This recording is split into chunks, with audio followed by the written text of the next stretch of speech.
Growing Pains, Chapter 34. Batman POV. Were you able to identify anything about it? Batman demanded. The man dressed as a stage magician huffed and ran a hand through his hair. You know this isn't really my area of expertise, right? I focus mostly on my family's branch of magic. You'd get better luck talking to an enchanter or someone like Dr. Fate. Fate is off-world at the moment, and I've checked with 3 others already. The fact Batman was still compiling a list of other magic users skilled enough to help wasn't mentioned, right? Zatara huffed again. Well, I don't know what I could tell you about this that they couldn't, but it's a magical bronze mirror with a beaten silver face. Heavily enchanted. Batman knew that before he even went looking for subject experts. Unfortunately, despite his expectations, the last 3 hadn't been able to tell him anything more. What else? It's some sort of gateway or portal. I'm not really familiar with how it works, but I do recognize a bit of the style. Old Greek. That's all I can tell you. Zatara seemed regretful about that, but Batman was glad to have another avenue to investigate. Having a specific region to investigate was much more manageable than trying to sift through every discipline on the planet. Oh, how's the search going, Bruce? I'm shifting through thousands of historical records and myths for any mention of a mirror matching the description of the one we found. It's taking a while. Batman sighed, rubbed at his tired eyes, and turned to face his visitor. What are you doing here, Clark? Checking in. The League is hunting down leads, but no one has heard from you in a week. Clark was hovering there in his hero costume, arms crossed and a disapproving look on his face. I've been busy. Looking for a way to get Khalifa back, we know. Everyone is pitching in, Clark said. But working yourself into the ground isn't going to help anybody. I've been taking breaks. I wouldn't call heading out into the city to deal with several criminals every night taking a break, Master Bruce. Some proper sleep would do some good. Alfred, his ever-loyal butler, commented as he deposited a glass of water nearby and began collecting the empty or forgotten coffee cups. And would our guest care for a drink? Coffee, tea? Clark smiled. No thanks, Alfred, I'm good. Batman resisted the urge to sigh again and locked down the computer. With both Clark and Alfred teaming up on him, he was unlikely to get back to work anytime soon. And while he appreciated the 2 of them caring about his health, he couldn't bring himself to rest until he knew what happened to Khalifa. The image of the Saiyan child vanishing in a flash of silver had haunted what little sleep he managed since the incident.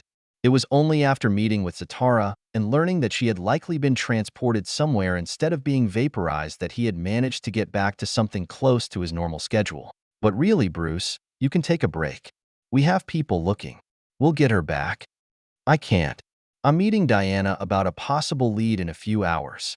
I'll need to leave soon to make that. Annoyingly, Clark just smiled. Great. Just let me know where we're going and hop in the Batjet. You can catch some sleep on the way there. The Psy Batman was holding back broke free, because with Clark tagging along, Batman would have to sleep instead of working through the flight like he planned. If he didn't, Alfred would know, and he wouldn't hear the end of it for a few days. Fine. He just hoped wherever Khalifa was sent was safe enough she could survive until they found her. Oh, Khalifa POV. Anytime now, Donna. I'm working on it.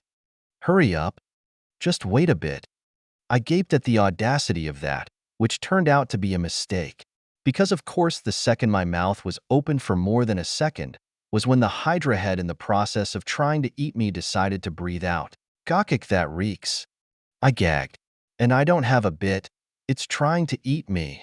I heard a crash and the world shook and spun as the Hydra went flying, but not enough to dislodge me. There was a wet tearing sound, and then the jaws that had been in the process of trying to crush me slackened, allowing me to wriggle out of the Hydra's mouth and look around a bit. Donna was hovering over the stump of the neck she had just ripped off, a stump that was starting to wriggle and grow. I put a stop to that with a key beam and waited to see what happened. This was the 5th time we did this, but it was the first time the Hydra didn't have any heads left. And it was clearly alive if it was trying to regrow more heads even then. I didn't have to worry though, because after about a minute the body just kinda tipped over. Guess we won, Woo. Ugh, I couldn't even pretend to be excited. I was covered in gross lizard saliva. You okay, Khalifa? I glared at the Amazon, who was still keeping a good distance between us. What do you think? I mean, you didn't have to fly into its mouth.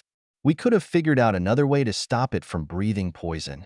I scowled at her because at the time neither of us had the time to think of anything better, so I solved it by following my gut, physically holding the little flap that allowed the Hydra to breathe a kind of poisonous mist closed while Donna ripped the head off.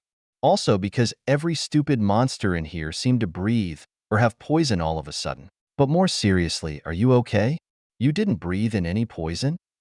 I shrugged and rolled my shoulders a bit. Nah, I feel fine. A little tired, but fine to keep going. Good. I think we are getting close to the end. I can't imagine many things more dangerous than a Hydra. Well, things that would be found in a small underground labyrinth anyway. I hope so. I'm starving. Even if I apparently didn't need to eat in this weird place, it didn't stop me from wanting to. Which, now that I thought about it, must have been horrible for Donna. I was holding off judging Wonder Woman until we got out because leaving someone trapped in a mirror didn't seem like something she should do, but if she did abandon Donna here and just kind of forgot about her, I was going to help Donna beat her up. Nothing to do but keep moving forward then. I'm going first though. You kinda smell. My eyebrow twitched. Or maybe I would help Wonder Woman beat up Donna instead. Oh. To my surprise, the next room we found didn't have a monster for us to fight. Instead, we found something that looked a lot like one of the temples on Themyscira. If someone had emptied one of them out of everything, including any reference to the god it was supposed to be honoring anyway. Oh, we found a rest area, Donna commented, looking around interestedly but completely unsurprised. You know what this place is? Kind of. Diana and I found them a few times when we got lost on the upper floors. They're spaces that have useful tools for recovery. Things to make medicines or treat injuries, things to fix clothing or armor, and some other stuff that we needed to learn to do on our own. But I'm glad we found one because there is one room we desperately needed right about now. A kitchen? I asked hopefully. She snorted. No, a bath, she replied, not hesitating a moment to crush my dreams. And maybe the sewing room. Gods know we could both use a new outfit. I shrugged at that, not really caring beyond getting something that didn't stink like Hydra breath. But finding something that wasn't covered in blood and grime would be nice too. Would still have preferred a kitchen instead though. Grumbling aside, the bath was actually pretty nice. It was more like a small swimming pool than a tub, which meant both of us could clean the smell from our last fight off us without waiting for the other person. Donna took way longer than me though, since she actually wanted to use the little jars of oils we found instead of just getting clean. I didn't complain though. After a quick check of the area, I found there wasn't exactly much to do here, so I decided to just lounge in the water while she did her thing. So what do you think we'll fight next? I asked after it looked like we weren't going anywhere for a while. I have no idea, Donna muttered. The last few monsters we faced were far more deadly than I would have thought we'd be allowed to face. This was supposed to be a training tool, not a death pit filled with things straight out of Tartarus. I perked up at that. Ooh, do you think we'll find a Cyclops in here? Those were supposed to be in Tartarus, and I heard they were pretty strong. Gods, I hope not. At this point, I just want to get to the end so we can leave and see the sun again. It's not natural to spend this much time underground. I just hummed idly at that, making a mental note not to take Donna with me when I went to visit Mars. I was pretty sure that most of the inhabited areas were either underground or in a canyon or cavern or something like that. If just spending a day underground was getting to her, she probably wouldn't enjoy sightseeing there. Of course I could be wrong. I'd have to talk to Martian Manhunter about it later. The two of us finished with the bath and went digging through the rooms where we eventually found a sewing room complete with a bunch of extra fabric and what looked like basic half-finished clothes. I would have been fine with that, but Donna had higher standards and took the time to not only finish the outfits, but even made alterations to mine so my tail would fit through comfortably. By the end of it, the both of us were in some comfortable close-fitting pants and sleeveless shirts.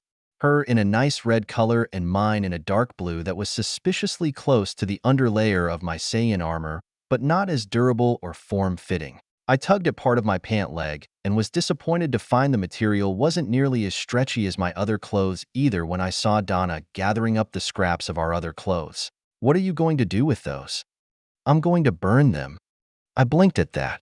I hadn't really pegged her as a pyromaniac, so there was probably a reason I was missing. Why? Is that some kind of ritual or prayer I don't know about? She stopped and stared at me. Khalifa, these reek. I'm going to do the world a favor and purge them with fire. Okay then. I really didn't like the look in her eyes. It somehow looked both completely hollow and somewhat crazed. I also got the feeling that she might snap if I told her the smell wasn't that bad, though that might just be because I was completely nose-blind at this point. I very carefully looked away and let her go about her business. Growing Pains, Chapter 35. There is a Cyclops down here. That's so cool. Yes, Khalifa. I can see that. Now move. I dodged out of the way as a few big rocks rained down around us and blasted one of the larger ones that almost hit me in the head with a key blast. Once the resulting dust cleared up, I was able to get a better look at the monster. My impression? Big. Not quite as big as an Oozuru, but it could definitely get into a fist fight with one and not look like a runt. It actually made me sad I couldn't transform to fight it out in a kaiju battle, but it did make me consider looking more into how that fake moonball technique worked just in case a situation like this popped up in the future. Not important right now, because my second impression of the Cyclops was that it was fast, at least for something that size. It only took a few steps for the giant to cross the room and try to swat me like a fly. I quickly flew over his hand and shot a key beam at his face that was blocked by him, simply raising his other hand. Unlike with the Manticore, there wasn't even a mark where I hit.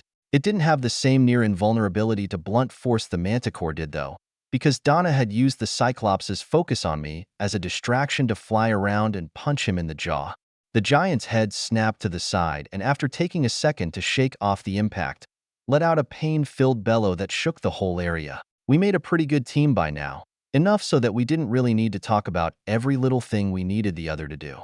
So when I saw she had successfully distracted the Cyclops, I swung around to his back and kicked him as hard as I could behind the knee. I got another grunt of pain for my efforts, but more importantly, the Cyclops collapsed forward and had to use both hands to stop himself from face planting into the floor, and then found himself being flung across the room until he smashed into a wall when Donna circled back around and crashed into his side just below his ribs at full speed. While we waited for the dust cloud to settle, the two of us hovered close to the center of the room. So, any secret weak spot or thing not to do like with the Hydra? I asked Donna. I didn't think Cyclops had anything like that, but it didn't hurt to make sure. No, this should be a straightforward fight. Donna confirmed wryly.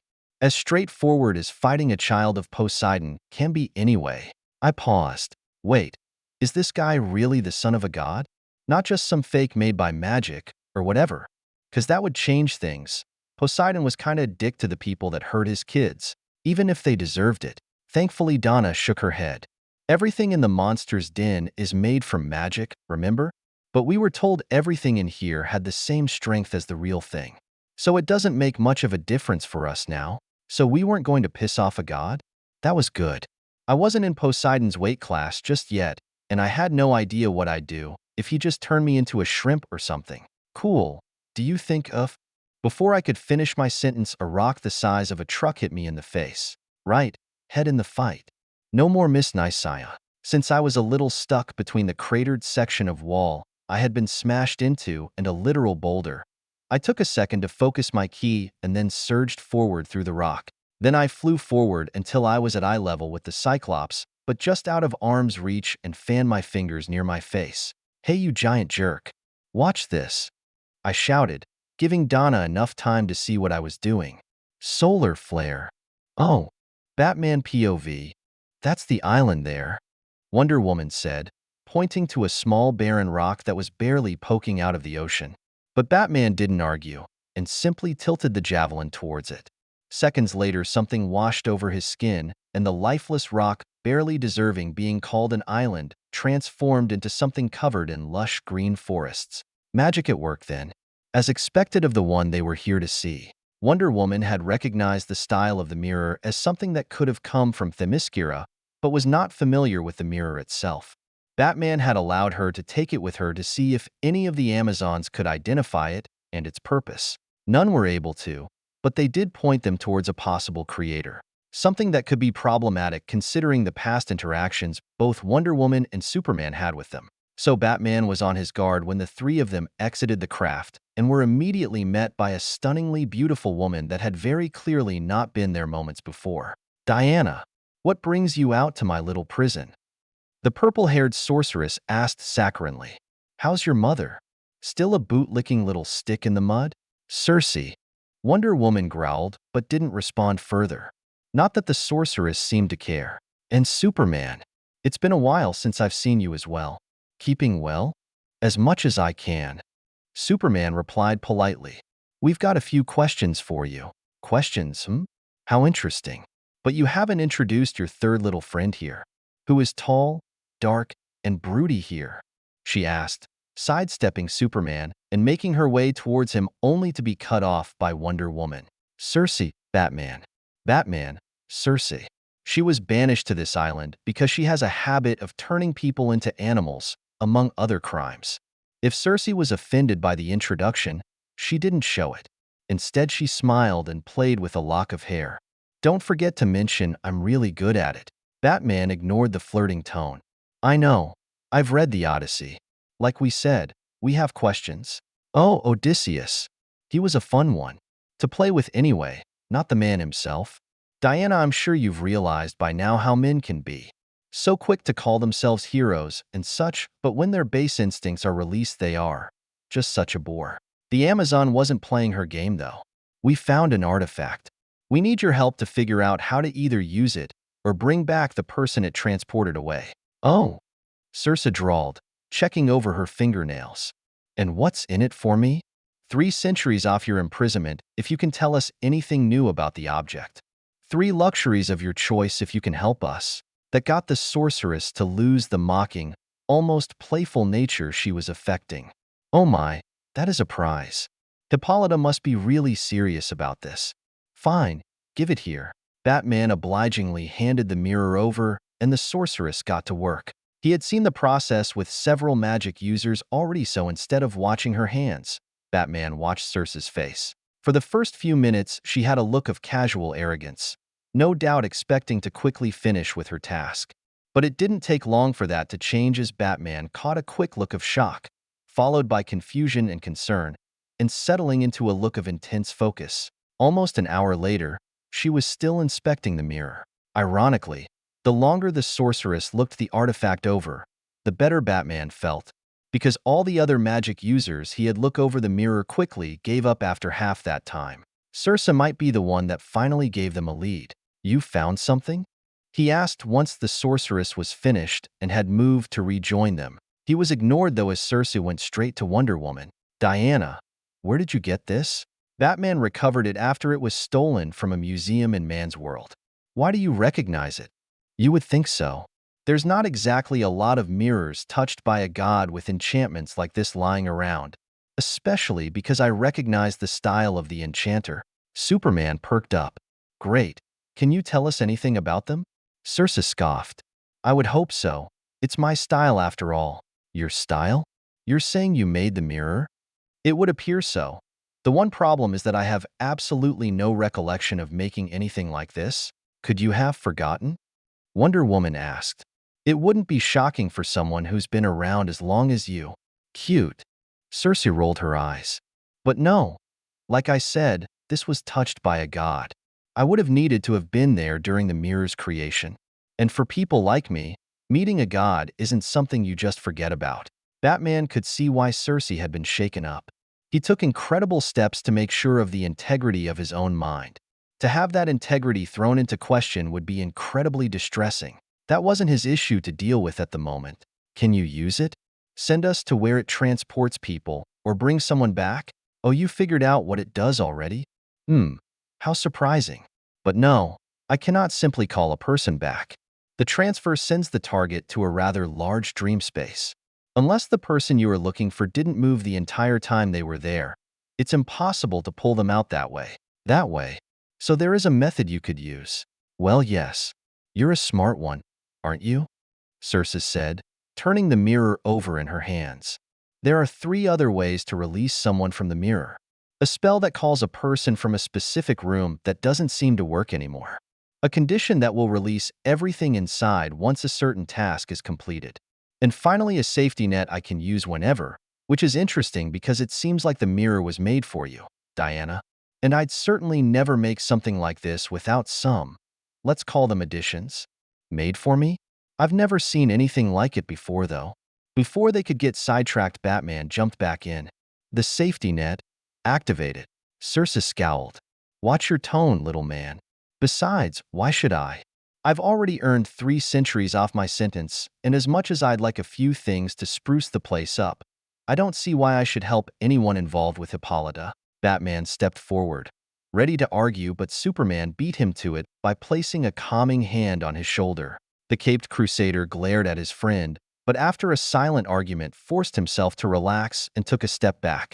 Circe, the person who was taken into the mirror, was a little girl. A child. We just want to make sure she is safe before anything happens to her. The sorceress softened a bit. A child?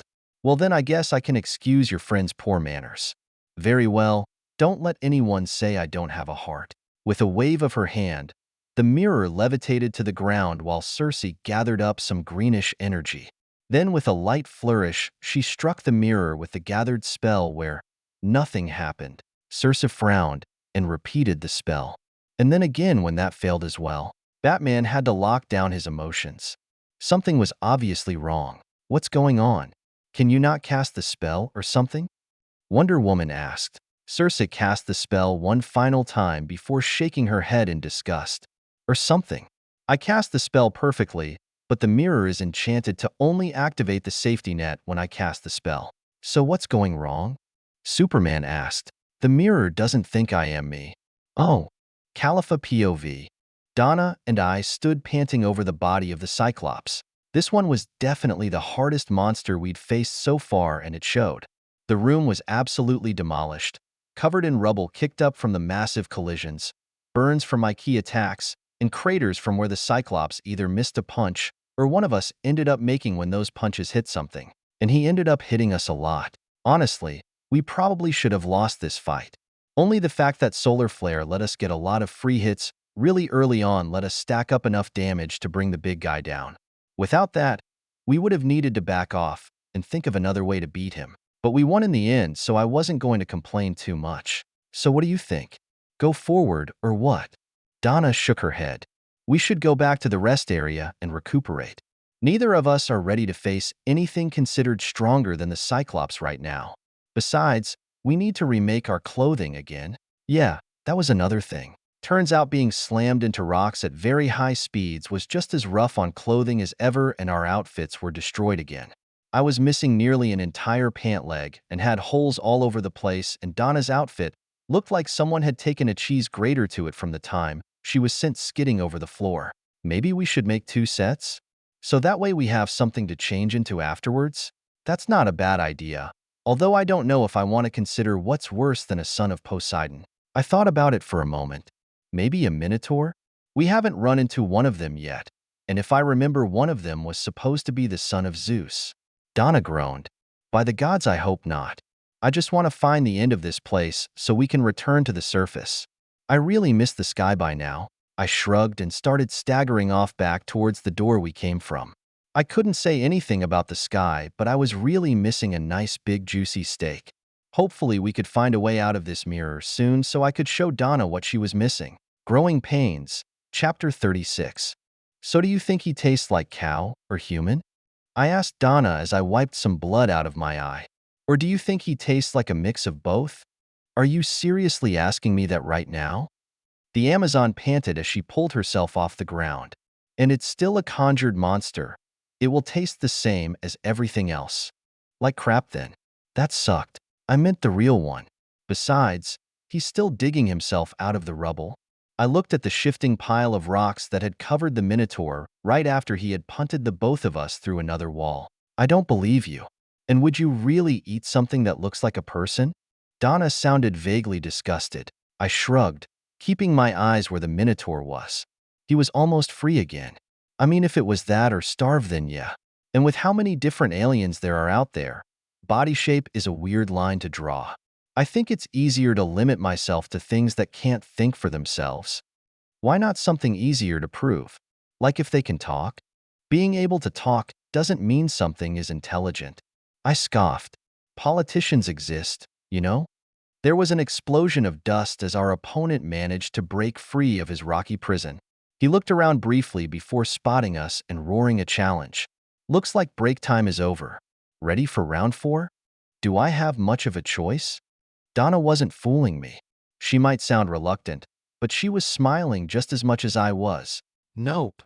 And that was all the time for conversation we had before a giant bullman crash landed in front of us and tried to punch my head through the floor. But I had gotten a lot of practice fighting things bigger and stronger than me at this point. And this was the third time the Minotaur had tried this exact attack.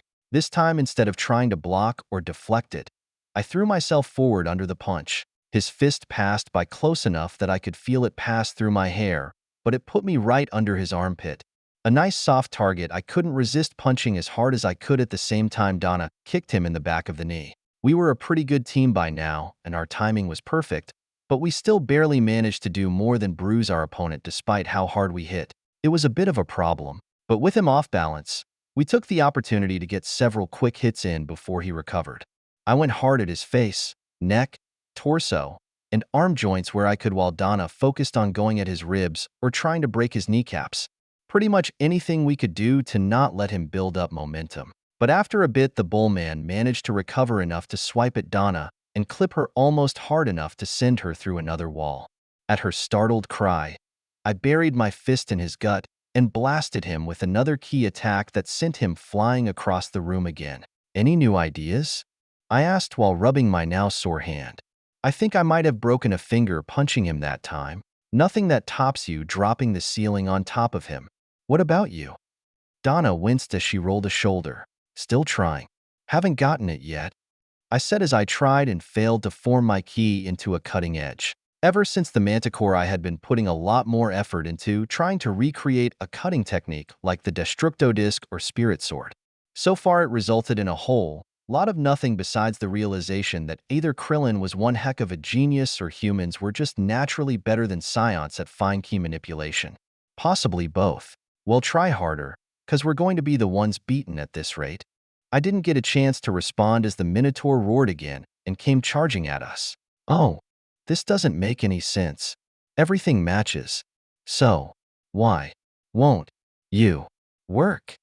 The scream was followed by the sound of clay breaking as Circe presumably threw a bowl or pot against a wall. The sorceress had taken the mirror's rejection as a personal affront and had thrown herself into discovering why something supposedly made by herself didn't consider her its creator.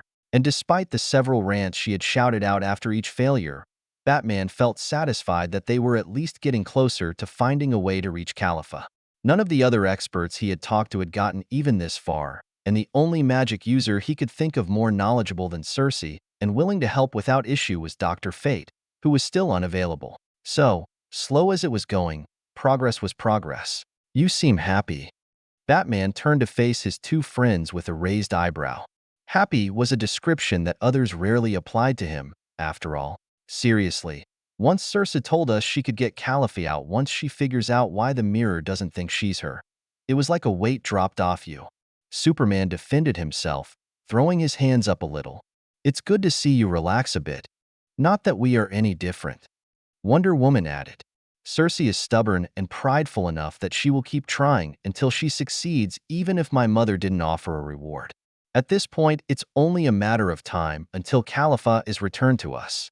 There was another frustrated scream and the sound of more breaking pottery. Though I will admit, hearing Circe so frustrated after all the headaches her plans have caused is a bit enjoyable.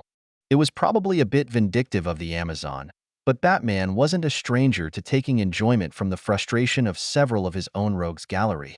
The more irredeemable and less tragic members, anyway. But when a scowling and slightly disheveled Circe shoved her way out of her workshop, any amusement was pushed aside for the moment. Well, I've got good news, bad news, and worse news. The sorceress announced tersely as Batman's stomach fell to somewhere around his ankles. Which do you want first? What's the worst news? He demanded. I found out why the mirror is refusing to work for me. It probably comes from another plane of reality, and that me decided to use a karma link to determine who could control it. I'm guessing she is a bit more of a goody-goody than I am, and unless I manage to change my karma quite a bit, the mirror will keep rejecting me. Another plane of reality, or in other words, an alternate dimension. That would explain where the mirror came from and how so many prestigious magic users were ignorant of it and its function. Unfortunately, it meant it would be nearly impossible to track down the actual creator without more information to go on, let alone the challenges of dimensional travel by themselves. And the bad news? Wonder Woman asked. I tripped a safeguard that did something to the mirror. I have no idea what it did either. Circe scowled. And before Big Blue over there asks, the good news is that the release condition changed while I was poking around. As long as the girl inside can survive whatever that safeguard did, then she should be released on the next magical convergence. Dawn, in other words. Heh, I guess that was a little predictable. Superman chuckled and awkwardly rubbed the back of his head. Hope and dread warred unpleasantly in Batman's gut at the news. As long as Khalifa could keep safe for a little bit longer, she would be freed. Dawn was only a few hours away, and while waiting was excruciating for all three heroes, there was simply nothing more for them to do. So when Circe moved the mirror to a wide open space, all four of them watched the magical object with varying degrees of intensity. True to the sorceress's word, just as dawn broke over the horizon, the mirror glowed silver, and a bright flash forced Batman to shield his eyes. One thing that he noticed immediately, though, was the figure that appeared was much bigger than the missing Saiyan child. Ahahaha. After 10,000 years, I'm free. Time to conquer Earth. Oh. Ha. Jay, think we got him? I panted and gripped my almost definitely broken arm. Why do you keep asking? Donna grit out, holding her own injured shoulder. He wouldn't be moving if we did. I'm an optimist. Sure enough, the Minotaur shoved the new bits of rubble of himself and roared again. But he wasn't looking too much better than we were. He was covered in a bunch of his own wounds and was missing a horn. Too bad that while he looked just as bad as we did, he didn't seem to have any as bad as we did. I was down an arm, and a few more punches would probably be the end for my other fist too. And Donna was forced to keep flying to compensate for her broken foot in addition to her shoulder. Well, Miss Optimist, did you figure out how you did that trick yet? Kinda, but I need to practice more. I got lucky cutting off his horn, and I don't think I can reliably pull it off before one of us gets really hurt. I had managed to pull off something like a spirit sword to cut off the Minotaur's horn, but even I had to admit it was mostly luck. We're going to have to try something else. I replied and then explained my plan. Donna sighed, but began looking around the ruined arena we were fighting in for what we were looking for. You come up with the weirdest ideas. It's not weird. I read it in a book. Donna looked at me skeptically. You read? Rude. I read all the time. Kinda. I had the memories of doing so. Anyway, it was how I got some of my best ideas, but this wasn't the time to argue about that. We still had a Minotaur to deal with, and as the least injured of the two, it was my job to hold him off until Donna could complete the plan. I fired off a key beam that was little more than a light show at this point. I was simply too tired to put more energy into it, but it did its job of getting the Minotaur's attention on me. He roared again and more like limped towards me while ignoring Donna. I guess all of us were on our last legs. The fight was honestly not super impressive compared to what we had been doing even a few minutes ago. I wasn't flying around blasting him with key attacks or darting in and showering him with punches or kicks, and he wasn't leaping forward and shaking the whole room with the force of his attacks. I was mostly just taunting him by poking at his wounds while dodging out of the way of his tired swings.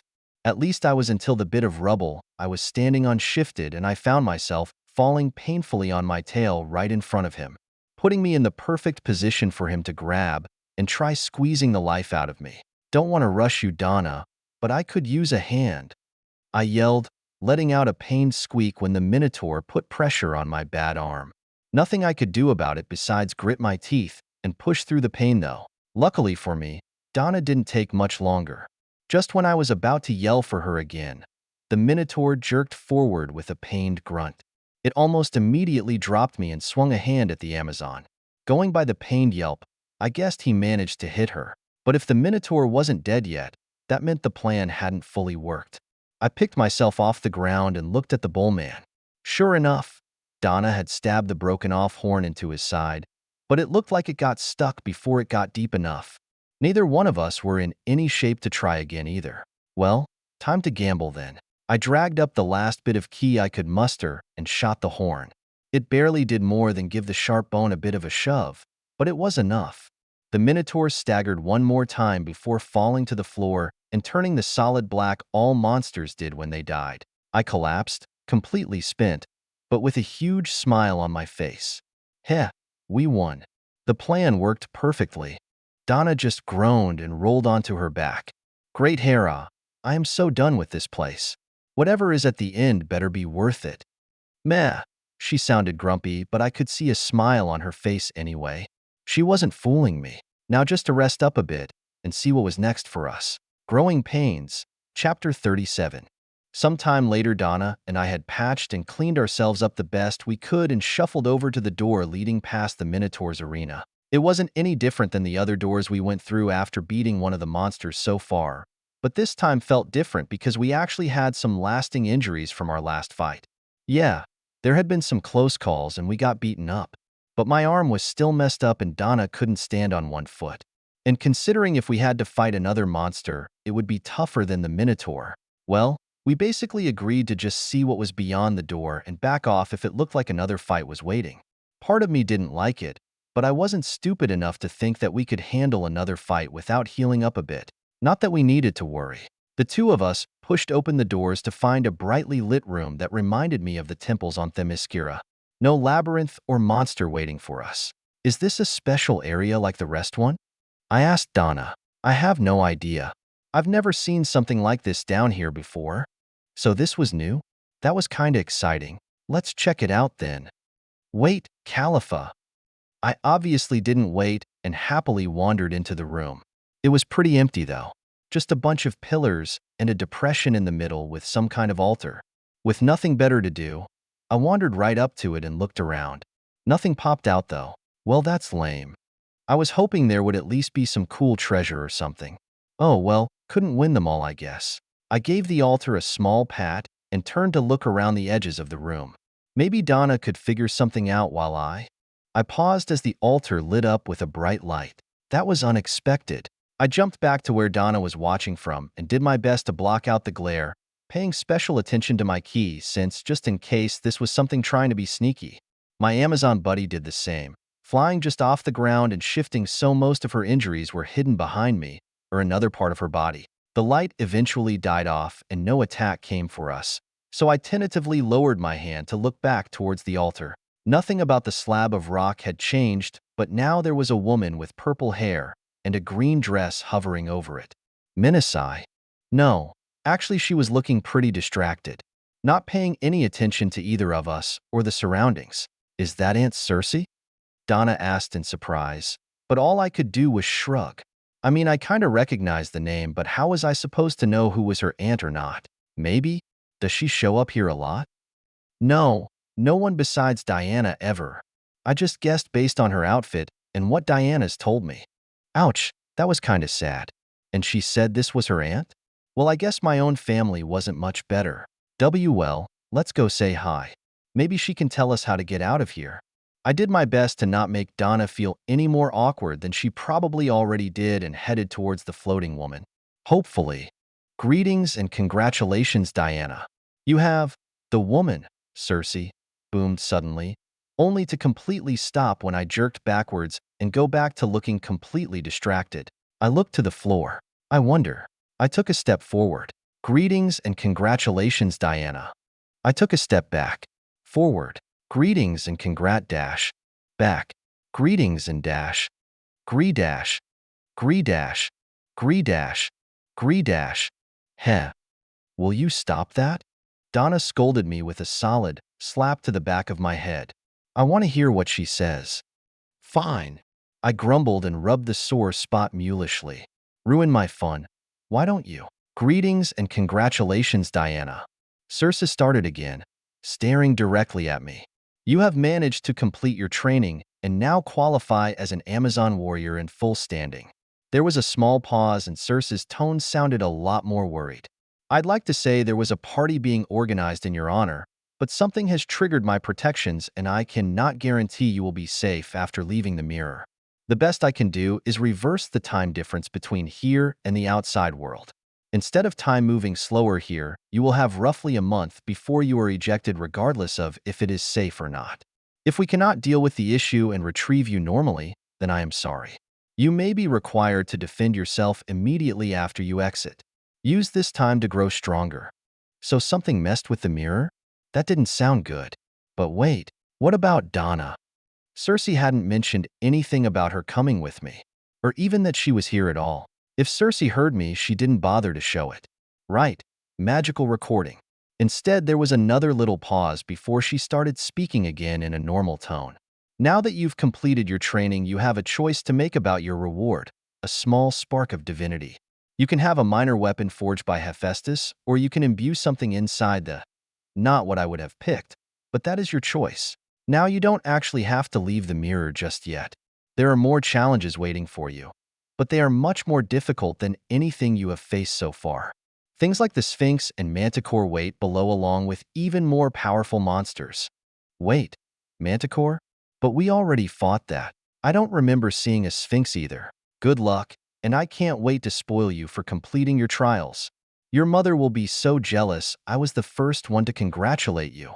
Cersei gave one last wave before vanishing in the same flash of light she appeared in. Holy shit. Did we sequence break the dungeon?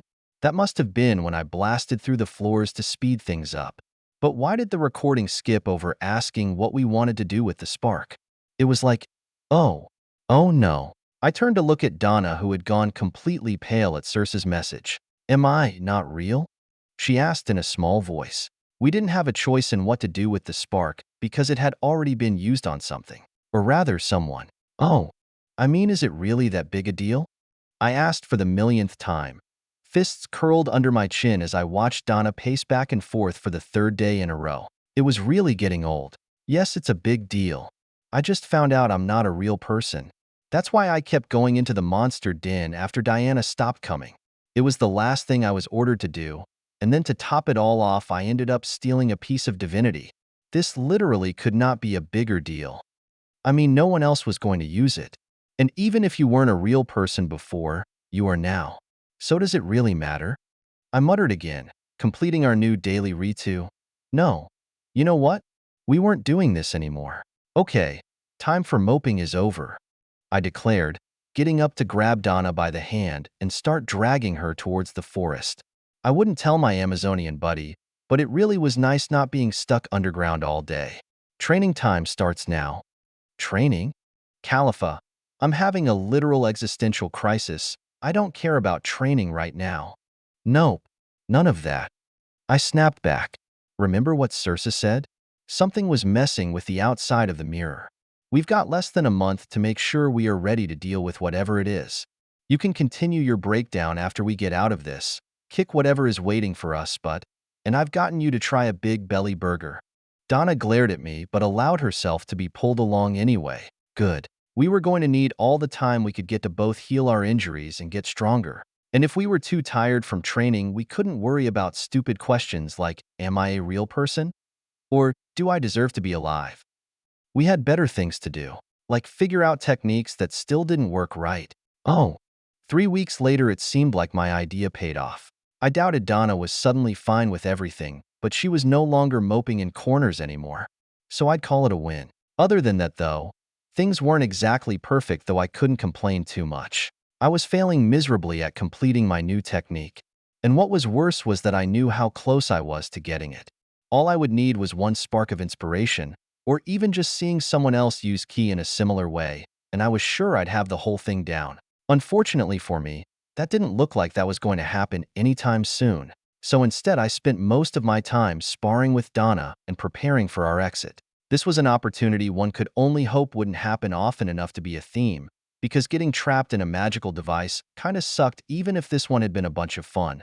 So I had to take advantage while I still could. Do you really need the cape? Donna asked as she helped with the last of the stitching. And by helped, I meant basically did all of it after I proved I was more dangerous to myself with a needle than any scrap of cloth. Of course we need the cape. It's what pulls the whole outfit together. Sure, wait. What do you mean we? Well, obviously you need to be the legs.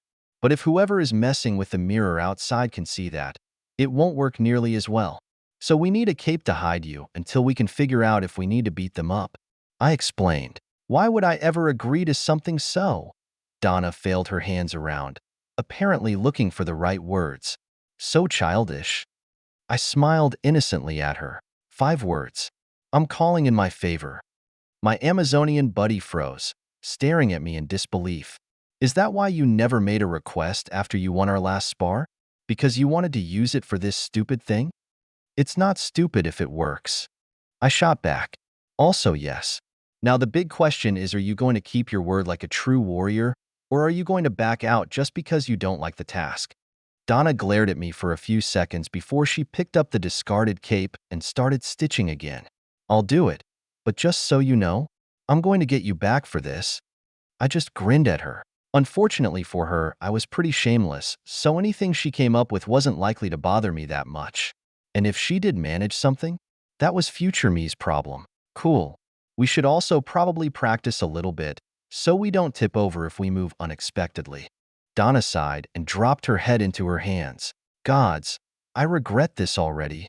Oh. A few days later, we noticed the surroundings were beginning to break down and figured it was getting close to the time we would get let out. So with little time to waste, I hopped on Donna's shoulders and made sure the costume we put together looked all right. Then all we had to do was wait until it was time.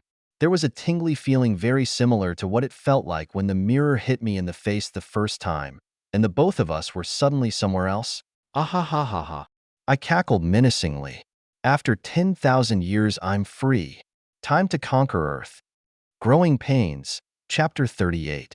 Near complete silence was the answer to my entrance. Only the normal sounds of tropical birds and insects in the background, and the distant sound of the ocean, confirming that I actually had been transported after the mirror dimension thingy collapsed. Honestly, pretty disappointing. The Cersei hologram had made it sound like the mirror was under attack, or something I was expecting someone to be. Oh, there they were. The real Cersei, I assumed anyway, was standing off to my left along with the familiar trio of Batman, Wonder Woman, and Superman. None of them looking like they were doing anything more than standing around waiting for something to happen.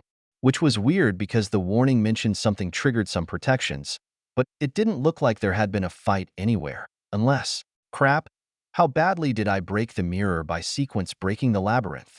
Maybe if I don't bring it up they won't know. This is the girl that was trapped in the mirror? Cersei snorted. Well, she's certainly ambitious.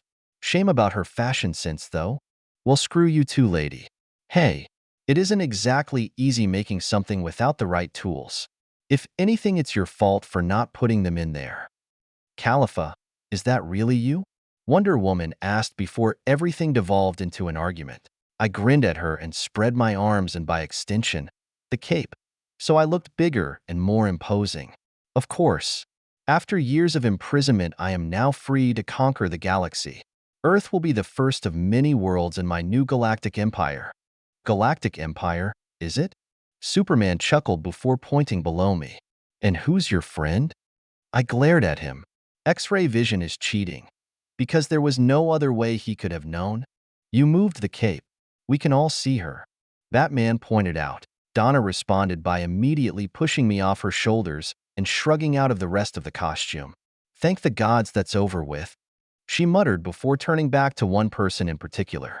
Hello, Diana. Do you remember me? I caught a few uncomfortable glances passing between most of the adults while a complicated expression formed on Wonder Woman's face. No, I'm sorry to say we've never met before. Oh. Now it was Donna's turn to have a complicated expression. We had practiced a few different ways this meeting could go. Wonder Woman completely not recognizing Donna at all wasn't one we really considered. I noticed Wonder Woman opening and closing her mouth like she was trying to figure out how to say something, but she ran out of time. While I had managed to drag Donna out of moping constantly about the whole not being a person before stealing a spark of divinity thing, the fact Wonder Woman left her behind was still a bit of a berserk button. Something Wonder Woman found out when Donna let the intrusive thoughts win and punched her in the face hard enough to send her flying through the air before charging after her screaming the whole time. I sighed at that but didn't move to help either way. If Donna wanted to vent by punching her friend in the face until they worked everything out, I wasn't going to stop her. Anyway, while we're waiting for that to wrap up, how are things? How long was I gone and did anything cool happen? I asked the tense-looking heroes. Don't you think we should do something about that? Superman asked, still watching the fight. I saw that look. Let other people have fun fighting each other. Damn it. Nah, it's fine. Anyway, while they're getting acquainted, details. I want to know. You were gone for 2 weeks from our perspective.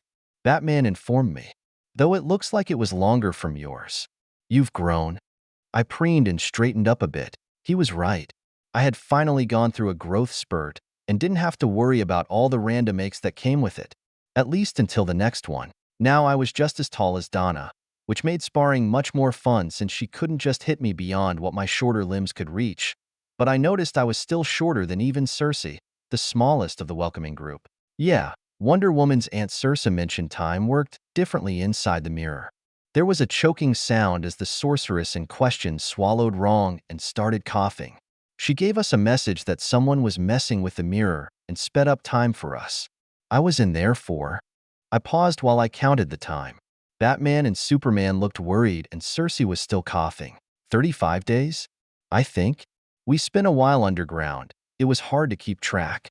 The two heroes sighed in relief at the only slightly longer time frame, then winced when I mentioned Donna had been in there for years. About that, what Diana wanted to say. No, hold up. Go back. Cersei interrupted, finally getting over her coughing fit. What was that about me being that brat's aunt? Why would anyone come up with such an obvious lie?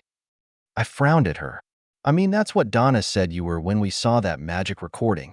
And you mentioned that you couldn't wait to rub it in her mom's face that you were the first to congratulate her for passing warrior training, so I thought. URG. Well, now I definitely know why I couldn't bypass the karma link. Me and Hippolyta getting along? She actually gave a full body shudder at the thought, but I was confused. We determined the mirror originally is from another reality. Batman helpfully explained. What Wonder Woman was trying to say earlier is that there was no way for her to be the same person your friend thought she was. Huh, I wonder if that is going to make her abandonment issues better or worse. I pondered. On the one hand, her Diana probably didn't just abandon her for no reason. On the other, the only other person she thought she knew was actually a stranger.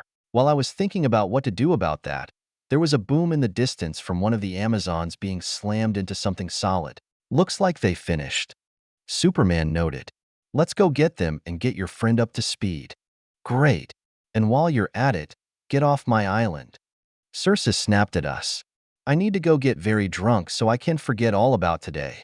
Friendly enough to be called that brat's aunt? What a nightmare. K, by then. I gave her a lazy wave and flew off towards where Donna and Wonder Woman were. If she didn't want us around, that was fine. I was just going to grab Donna and drag her to the first all-you-could-eat buffet I could find. A month without eating was hell. I couldn't even imagine not doing it for years. Oh, by the gods, I can't believe I did that, Donna whined as she hid her face in her hands. And she was, and then she wasn't even the right person. Donna, I told you, you were forgiven. You couldn't have known and thought I had abandoned you. It's no surprise you were emotional. Besides, Wonder Woman shifted to give me an amused look. It's nothing I haven't dealt with this one before. If anything, you gave me more time before attacking than she would have. For some reason that made Donna blush even more and attempt to hide her head even lower. I simply ignored her and focused on the mound of pot stickers in front of me. Food was more important than banter at the moment. Just be careful in the future. Most people would be seriously hurt if you hit them that hard. Superman warned as he focused on his own food, causally blocking my attempt to swipe some of his chicken when I thought he wasn't paying attention. So I switched targets to Batman, who didn't seem to be all that interested in eating in the first place. Oh well, more for me. I wouldn't. I know how to hold back. It's just, we're not blaming you. Batman reinforced. Just warning you for the future. It's something we remind Khalifa of from time to time. Yeah. Don't hit someone hard unless they prove they can take it. I waved him off. Talk later. Food now. And Donna, try something. You haven't eaten anything in years. I want to know your favorites so we can get you caught up. In a moment of great self-sacrifice, I traded my plate filled with some kind of stir-fry with her still empty one and shoved a fork in her hand. She's right, you know. Wonder Woman commented. If you want to try a bit of everything, you should start now before Khalifa gets us kicked out. Heroes or not, that only buys us so much goodwill when faced with a hungry Saiyan. I could only grumble at that. Stupid lying restaurants. If you're going to have an all-you-can-eat buffet, you should expect to feed someone all they can eat. It's in the name, I suppose. Donna looked uncertainly at her plate, but eventually caved and took a bite. Everyone paused to see how the younger Amazon would react to her first meal, even me. The effect was immediate. As soon as the flavorful sauces hit her tongue, Donna froze before looking down at the stir-fry like it was the most amazing thing in the world. Then she started shoveling the food into her mouth as fast as possible, barely taking the time to chew. In less than a minute, Donna had practically cleared her plate and began looking for more.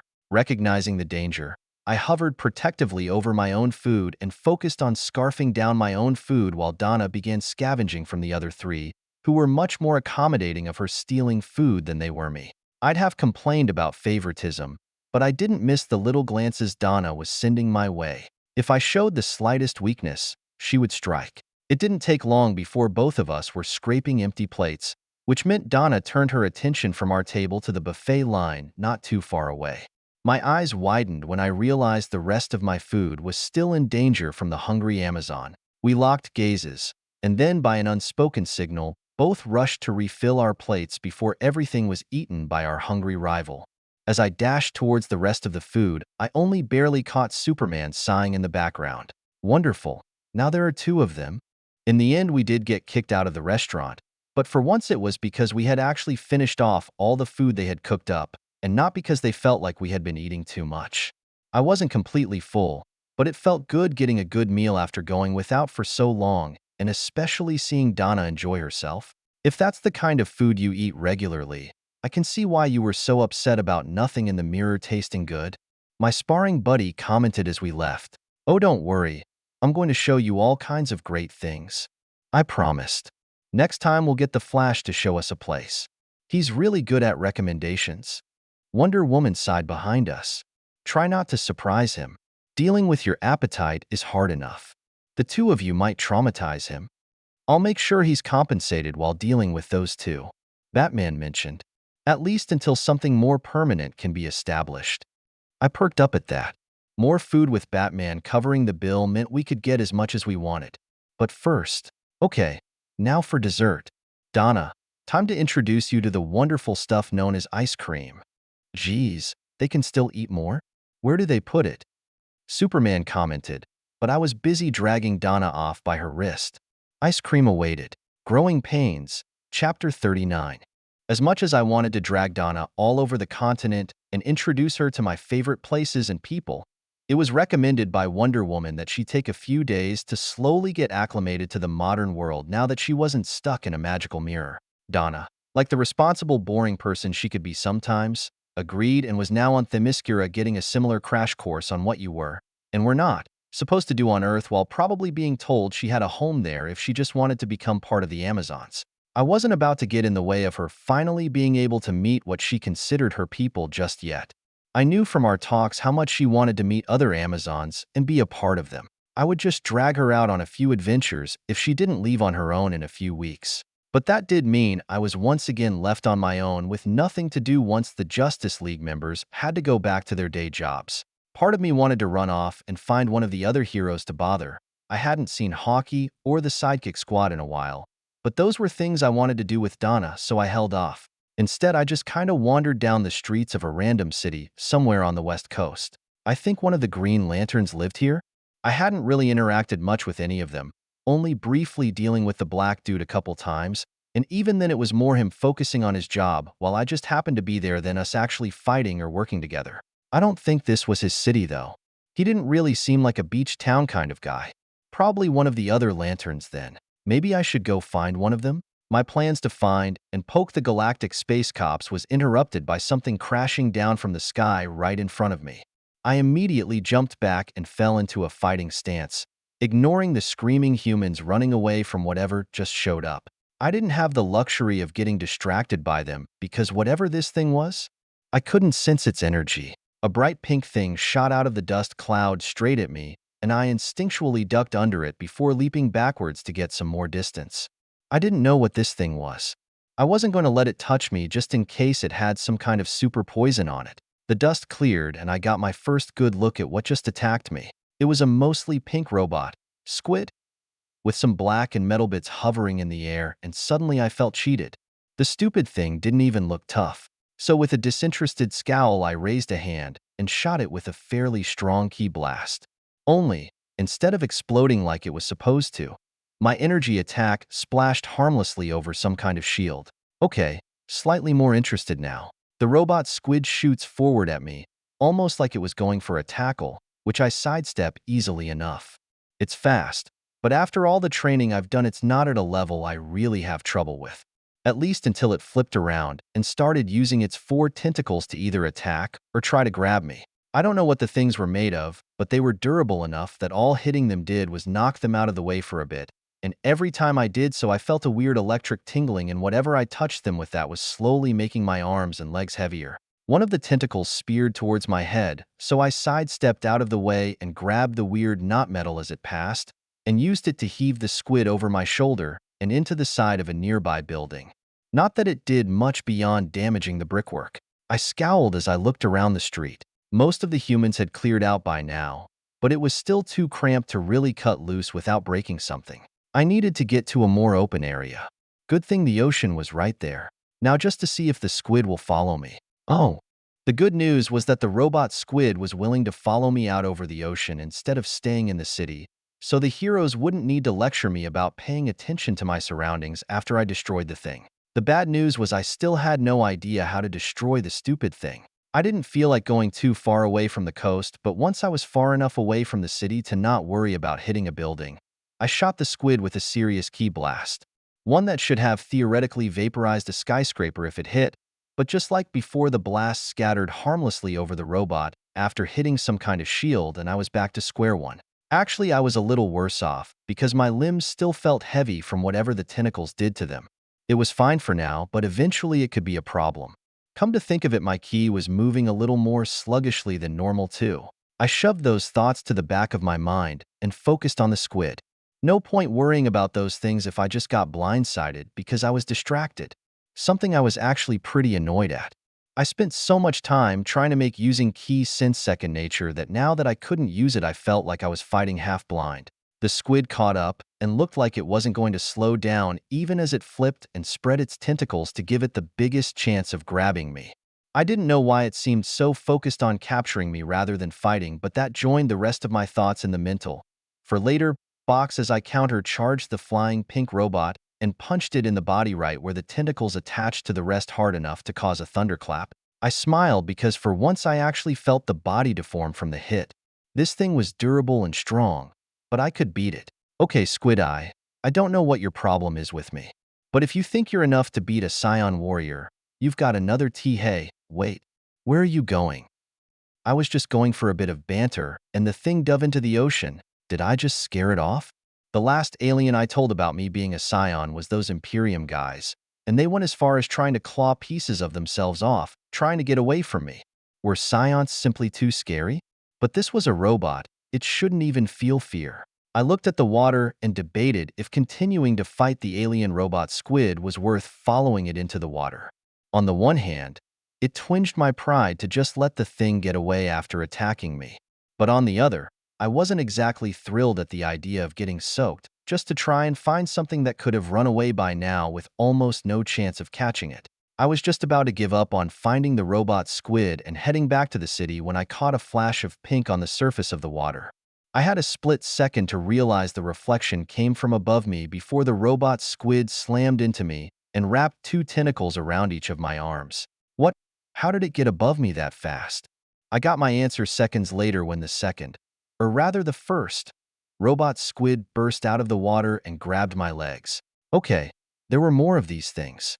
Now I knew for sure someone was after me specifically. Doing my best to ignore the growing numb feeling in my arms and legs, I flared my key and spun in place before flexing my core and slamming the 2 robots into each other. My move worked and they lost their grip on me. Even better, I could see some sparks coming from where the 2 squids collided, indicating some kind of damage. Whatever shield these things used to protect against my energy attacks didn't protect against itself. Well, now we know I can break you. Any more friends you want to bring to the party? I taunted the robots. Not that I was expecting them to talk if they hadn't by now. They didn't talk, but they quickly shut me up when two more robots exploded out of the ocean, bringing my opponents up to 4. That wasn't an actual invitation. I complained, and then had to focus as all 4 attacked at once. Between 16 tentacles, it was hard to find room to dodge, and I ended up tanking a lot more hits than I wanted. But eventually I managed to catch one of them again, and started using the rest of the squid as an improvised flail on the other 3 robots. Without the shields getting in the way, I managed to do some decent damage, but couldn't take any of them down before the squid I had a hold of ejected the tentacle I had a hold of. Still, going by the sparks coming off them now, a few more solid hits should change that. Unfortunately, I wasn't in much better shape because the whole time I was using a squid to beat a squid. Whatever numbing thing the tentacles did had still been going on. I could barely feel my right hand right now, and it took actual effort to form it into a fist. And that was after forcibly pushing key as a sort of barrier to slow down the effects. I could be in a bit of trouble here. Then one of the squids broke off and started flying back towards the city for seemingly no reason.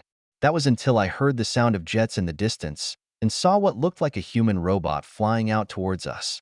Oh hey, I recognized that thing. It was the knockoff battlesuit/Iron Man thing the army had. Attention aliens, you are violating United States airspace. Either leave Earth orbit now, or if you are unable to break atmosphere, surrender and disarm. You will be held in custody until you can be escorted off planet. The new arrival blared from a loudspeaker. Huh, he sounded kind of familiar. The robot squid close to him flipped and spread out its tentacles, either to block the newcomer from getting closer or in preparation for an attack. Either way, not the right choices that caused the robot to open fire with some kind of shoulder-mounted Gatling gun that tore into the pink squid and after a few seconds caused it to explode. I frowned at that because there was no way some bullets were doing more damage than what I could do. But it happened anyway. Either something about that gun was special, or I was missing something. Another issue for the later box. The 3 remaining squids decided this was the last shot they were going to get at me and rushed to go on the attack. But they made a mistake. Not only did they group up, they also had given me enough time to gather my ki. Kamehameha. I cupped my hands and focused on making the attack as dense as possible to give it the best chance of getting through the damaged shields. Then I let go. Ha! Just as I guessed planned, the shields on the squids couldn't hold off a continuous attack and eventually failed. The 3 squids exploded, and without the shields protecting them, the resulting parts were vaporized by the energy attack. That just left me alone with the new guy, who I finally remembered the name of. Hey Rhodes, I half sang, giving him an exaggerated wave to disguise the fact I still couldn't really feel my limbs. I see you got a new suit. Does this mean we get to have another match? The military drone slowed to a stop and gave me a look over. You look familiar. You don't happen to have a younger sister, do you? Gets into places she shouldn't be? Likes to break expensive prototypes? You have trouble hearing through that thing? I scowled at the robot. It's me, Khalifa. I'm kidding. But seriously, you look different. No more little monkey girl, huh? You had one heck of a growth spurt from the last time we saw you. Thanks. It happened when I spent a month in a magical mirror training device. I met a new friend there too. I'll have to bring her by so she can spar against your new suit too. Magical mirror? Right, gonna decide that's above my pay grade. Anyway, look sharp, kid. We got another UFO dropping on our heads. We'll catch up after we figure out what they want or send them packing. I looked up, and sure enough, there was a spaceship heading right for us. Not a very big one, though. So either this was just a landing craft or whoever owned it was just bringing a handful of people. Especially when I saw the size of the 2 figures standing on top of the ship. Unless there was some serious space expansion wizardry in that ship, you weren't fitting more than 2 or 3 of the crab people? They looked like giant armored crab people to me, at least in there. Attention aliens, Rhodes announced one more time. This is Air Force Specialist James Rhodes. You are violating United States airspace. State your intentions, or you will be considered hostile. Going by the look of the armor on these guys, I was betting they were the ones behind the robot squid things. And since those hadn't said anything, I wasn't expecting these 2 to either. So it was a little surprising when one of them held up a golden badge and said, "In the name of the Grand Centauri Empire, the Saiyan girl is under arrest for violation of the Echelon Accords. Once she is captured, we will leave this planet. Stand aside." Wait, were these some kind of non-lantern space cops? Why were they after me? I hadn't even done anything off-planet. And what were the Echelon Accords? Growing Pains, Chapter 40. Despite what I was expecting after giant crab space cops showing up calling for my arrest, we actually didn't break out into another fight. Someone back at whatever base Rhodes was piloting the suit from had taken over his speakers and had started spitting legal talk at the crab people who started spitting it right back. I lost track of the conversation the first time they mentioned Clause C of subsection.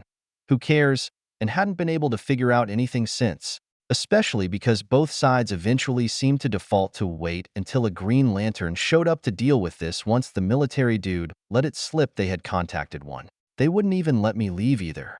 The crab guys because they still wanted to arrest me, and the military guys because they didn't want to be responsible for an invasion if the crab guys came after me anyway. They did agree to move this whole standoff to the beach though, which was nice because I couldn't feel my toes anymore. Key control was letting me move mostly normally, but it felt like everything was half asleep. I didn't like it. Hopefully it wore off soon. Finally, after what felt like hours, I saw a flash of green heading towards us, marking the arrival of the lantern we were waiting on. Not the one I expected though, because it was the same guy from the Imperium invasion and the HIV thing and not the white dude with the mask. "Sorry for the wait," GL said as he touched down. "I'm Green Lantern 2814-2 Stewart. I got word of a jurisdictional dispute. Greetings, Lantern Stewart. We are members of the Centauri Police sent to deal with a violation of the Echelon Accords, which this planet's military is blocking us from enforcing. No offense, Crab Bucket, but we aren't just going to let you launch drone strikes into an American city because you say you can." Rhodes sniped from the side. I guess he got control of the microphone back for a bit. "And GL, can you explain to them that they need to say what they are here for in plain words? Because they and the legal eggheads keep going back and forth over a bunch of codes or references to those Echelon Accords, which our best and brightest are pretty sure Earth hasn't signed so." "Not true," one of the crabs said, taking a step forward. "King Lambda Xi Alpha Nu Delta Omicron signed the Accords several hundred years ago. As the majority ruler of the planet at the time, that was sufficient for Earth to be included." "King who?" Rhodes asked at the same time. Green Lantern groaned and covered his face with a hand. "King Lambda Xi Alpha Nu Delta Omicron, or King Alexander III, also known as Alexander the Great. At the time, he could have been considered influential enough to sign for the entire planet, as long as the person asking him to sign was shifty enough to not care that they were a Bronze Age civilization to get another signatory attached to their name." "So what does that mean?" I asked, still lost with all the legal talk. "Earth is technically part of the Accords. They have the right to respond to major breaches if there is no leader or nation in control of most of the planet." "And the United States doesn't count?" Rhodes asked petulantly. "The US, the EU, Russia, China. All of them are close enough that one of them can't be considered the undisputed ruler of Earth. Try not to let the brass hear you say that. You'll bruise their egos. Now that this has been cleared up, will you stand aside so we can do our duty?" Left Crab demanded, raising his bigger claw in my direction. Rhodes moves to block him, but is held back by Green Lantern. "Hold it, Hotshot. Let's finish hearing them out." He turned back to the crabs. "What breach exactly are you responding to?" "Article 7, Clause 4, subsection 37. Green Lantern looked confused as his ring no doubt gave him the information what that actually meant. "The removal of invasive megafauna threatening to destroy a garden world? That should only apply to non-sapients, or species that cannot be reasoned with and found in small numbers. Scions are on the list." Left Crab interjected. "I don't think I liked him. You're lucky we detected her this early in the lunar cycle. She may seem reasonable now, but Scions are savages that won't hesitate to destroy everything around them." "That's racist." I couldn't help but comment. I was starting to get annoyed about people talking like I wasn't here. Tell that to the people of Citralix after you Scions leveled half the planet 50 years ago. "Enough," Right Crab stepped in front of his partner. "We've given our reasons for targeting the girl. Are you going to stand in our way or not?" "Two cyborg crab people picking on a kid? You bet I'm gonna." Rhodes started before his suit locked up and stood, well, robotically. Now that this is a confirmed law enforcement operation, the U.S. Air Force will stay out of the matter for now. Any action outside of securing the Saiyan will be considered a hostile act. If you plan on further operations on Earth, contact the United States government ahead of time so we can avoid a repeat of this unfortunate situation. A different voice, one I recognized as one of the lawyers, spoke up, and then the robot flew up into the air and started heading back towards the city. I guess that means Rhodes got his suit taken away. Sucks for him. And you, Lantern Stewart? Are you requesting my help? As if we need the help of a lantern that couldn't even realize a Saiyan was on his home planet. We don't need you or your help. Lefty cut in aggressively. Just don't get in our way. To my surprise, Green Lantern just shrugged and took a step back. All right, just had to ask for the record. Then he turned to me. Try not to hurt them too badly, kid. Oh, I see what he did there. I just got the green, light to kick these twos butts off the planet, and now they couldn't even complain about it because they told GL to get lost. He was cooler than I thought. I looked over at the crabs and made a show of cracking my knuckles. I could mostly feel my hands again by now, and made a come-get-me gesture at them. Lefty didn't hesitate to point his larger claw at me and charged. But he was even slower than the robot squids, so it was easy to leap to the side and blast him in the back with a simple keyball when he missed. His partner had a better idea by shooting some sort of weird translucent green tentacle out of his own claw, but after dealing with the effects of the robot ones, I didn't doubt for a second there wasn't more to the thing than just an attempt to tie me up. So I crashed back to the ground and used it to kick off, so I went low under his guard. I gave him points for not panicking at me suddenly getting so close by attacking instead of flinching away, but once again he was too slow and his giant claw arm / weapon smashed into the sand behind me half a second before I buried my fist into his stomach area. Even after my recent growth spurt, I needed to fly a bit to pick the crab guy up and not drag part of him on the ground. These guys were tall and strangely heavy too, but that didn't stop me from throwing the guy into his more impatient partner who had just recovered from my key blast. They went down in an explosion of sand and tangled limbs, and I couldn't help but feel disappointed. Shouldn't these guys be tougher than the robots from earlier? I don't suppose you want to join their side? I asked Green Lantern. Make it a bit more interesting for everyone? He just gave me a blank look and raised an eyebrow. Guess that was a no. A laser beam shooting between us had me snap my focus back to the police grabs, but they were either more shaken up from the hits I gave them and getting thrown around than I thought they'd be, or they were terrible shots because I was able to dodge all of them just by flying around a bit. At least that was what I thought until the heavily damaged robot squid I thought Rhodes destroyed slammed into me from behind. Quick, restrain her.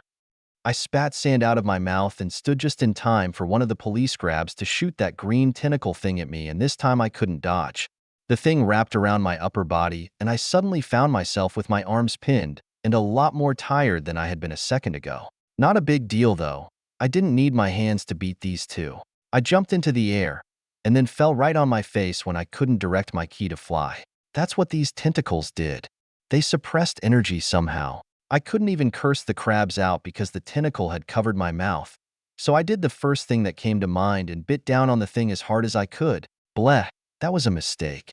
Stupid tentacle tasted like burnt rubber and had basically the same feel too. But now that I got a good grip on the end, and if I used my tail just so, we got her. Bring the ship around so we can get her in the containment field. Let's get off this planet before she pulls any more tricks. One of the crabs said. I didn't even care who it was anymore. On the way. Returning the capture probe too. The other replied, pressing a button that had the damaged squid robot also head for the incoming ship. They were in a rush. Probably because they didn't want Green Lantern stepping in for some reason, but they should have been paying more attention to me. When the crab closest to me went to pick me up, I kicked my legs around and drove my knee into his chest. Their fancy tech could stop me from using ki in most ways. It did nothing against my base strength. He folded in half before I used him as a springboard to launch myself at his partner. I blocked the swipe of his claw with one leg and then used it as a platform to kick his guard out of the way. Then I bounced around him, delivering kicks to his face, chest, arms, pretty much any target I had a clear shot at while he flailed around until he made one more desperate stab at me with his claw arm that glanced off the tentacle wrapped around my chest. With a twist of my neck and my tail, I was able to use the bit of room the crab's claw had created to loosen the tentacle enough to move my arms so I could rip the whole thing off me. Freed and able to use my ki once again. I flew low over the ground where I grabbed the crab by his leg and then went straight up. Out of the corner of my eye, I saw the other police crab trying to work the control pad, so I interrupted that by doing the first thing that went through my mind. I threw his partner at him. It certainly stopped him from finishing what he was doing, but I guess suddenly getting hit with his partner made him hit the wrong button because there was a loud crash in their ship followed by an explosion. One of the engines cut out, and the thing looked like it was going to fall out of the sky, right on top of the police crabs. Damn it. I quickly flew down and grabbed each of the crabs by the first limb I could get a solid grip on and got out of there before the ship hit the beach. At first, it looked like it came out of the crash with nothing worse than some dents and scratched paint. But whatever caused the first explosion rattled out of a hatch, and I had a split second to see the even more damaged robot squid before it blew up again and completely ruined one of the engines. I guess they were trying to bring it out to cheap shot me again and something went wrong? Meh, so ready to keep going? Or you two want to give up? I asked as they picked themselves off the ground. Why don't we call it here? Green Lantern said, flying over and separating us with a transparent wall from his ring. I think it's pretty clear if she wanted to, Khalifa could have wiped the floor with you in seconds. Instead, she held back and even saved your lives. I think that's proof enough that her being here isn't a violation of the Echelon Accords. The police crabs looked at each other and then at the wreck of their ship that had almost crushed them. Agreed. The calmer of the two said eventually, we'll have to report this incident, and we can't guarantee that the Centauri Police Headquarters will make a permanent exception, but we won't be taking any more action against this Saiyan today, as a reward for behaviors that go against the norms for her species. This mean we're done fighting? I asked and scowled when I got 3 nods in return. Lame. Same bad attitude as other Saiyans, though. The second crab grumbled. I ignored him, though. I stuck around as GL helped them get their ship back up and running and gave the crabs a cheeky wave as they flew off into space. I even told them if they ever wanted a rematch, they knew where to find me, much to the second crab's annoyance. Too bad for him. You shouldn't antagonize them too much. They can make your life pretty difficult if they want. Green Lantern said. I raised an eyebrow at him. I thought they said I wasn't breaking those accord things. Shouldn't that be the end of it? Yeah, unless their bosses disagree. GL nodded.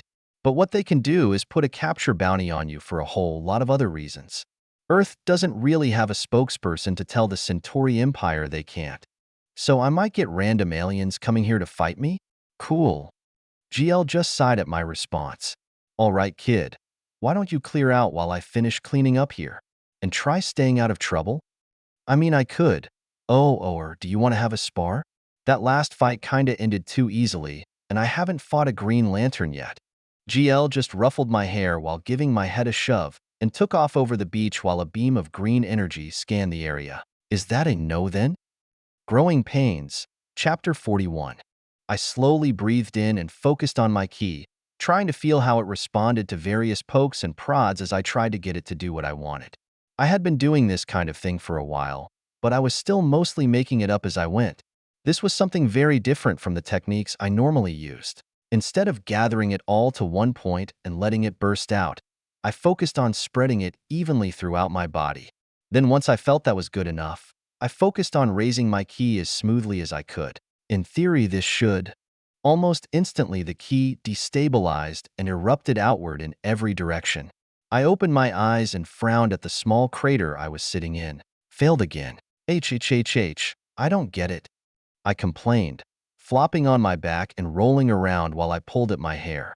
Why were techniques that didn't involve blasting something so much harder?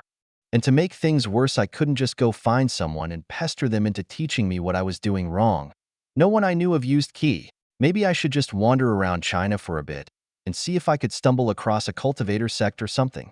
Were those even a thing here? I stretched out on the ground and sighed, taking a moment to just watch the clouds go by. China could be interesting, but they didn't advertise superhumans like America did. I would have to actually search the whole country for who I was looking for. And that was assuming they weren't hiding out in some pocket dimension or something that would make me walk right by them. My scouter couldn't find anything at least, which was really annoying because that was supposed to be the one thing it was good for, and it was useless when I needed it, which meant I was probably just going to waste more time wandering around the Chinese mountains without anything to show for it. Not exactly my idea of fun. Though maybe if I brought Donna or some of the psychic squad, we could make a whole training journey of it. I could find someone to teach me how to do the weirder things with Ki. Donna and I could try out all the different types of food. Kid Flash would probably enjoy that too. Speedy and Birdbrain would probably like the chance to see magical bows and bow staves. And Aqualad, well, there would probably be something interesting to him somewhere. I didn't really know the guy yet. No, Donna was still on Themyscira, and it was the middle of the week, so the sidekicks were probably still in school.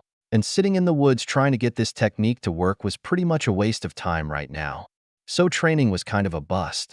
There were other things I could do: speed and strength training, key control, finishing up the Destructo disc, but none of that really sounded like fun at the moment. I needed something to do that would let me unwind and clear my head so I could get back to training later.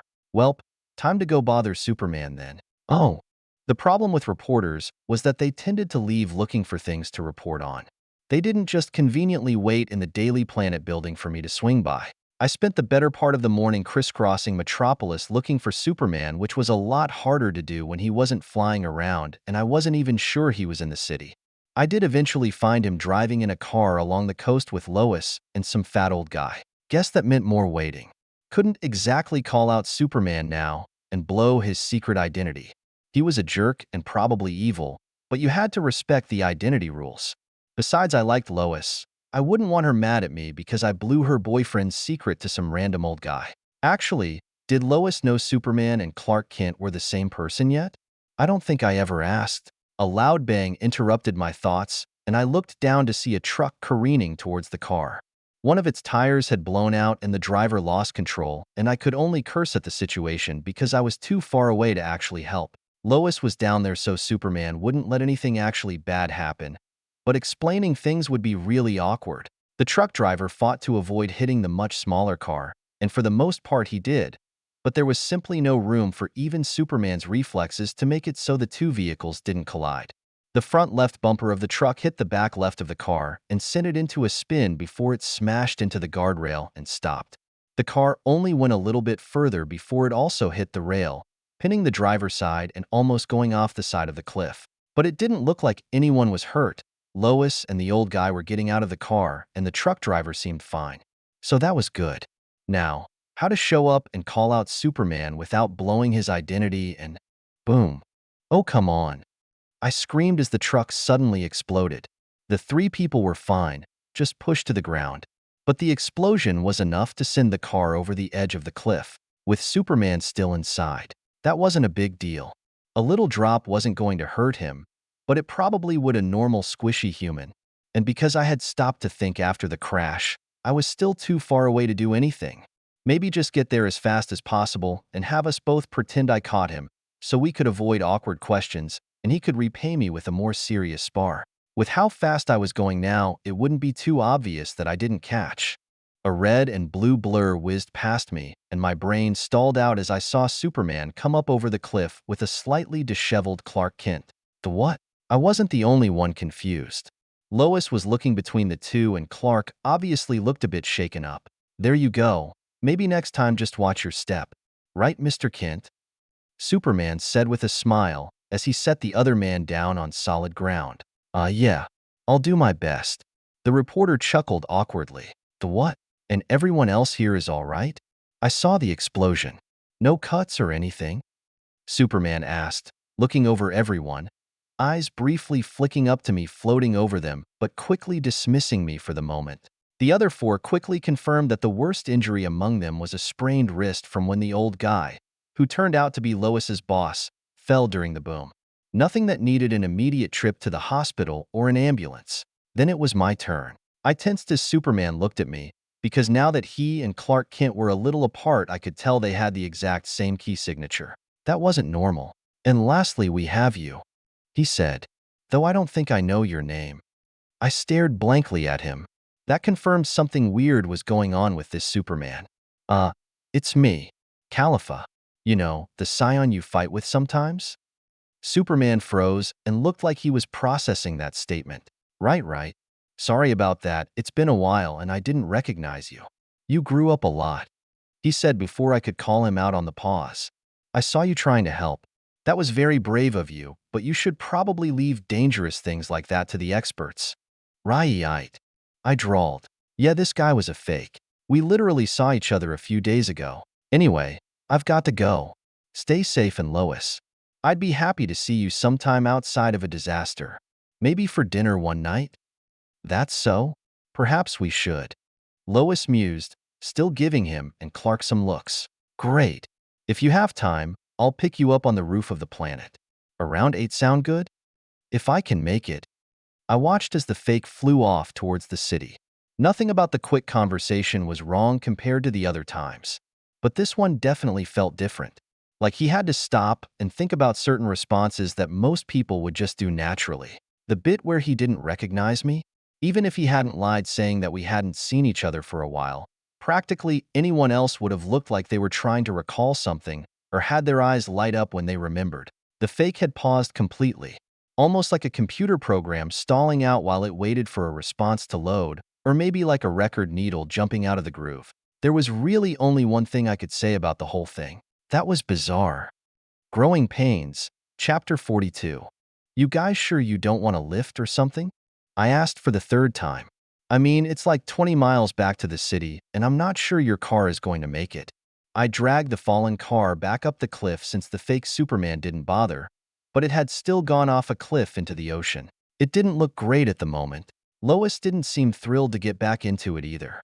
I'm not normally a stickler for these kinds of things, but this outfit is over $400. I'm not ruining it with carfish smell. No offense, Smallville. I'll wait for the taxi we called. Clark Kent chuckled and rubbed at the back of his head. None taken. I'm probably just going to walk back myself.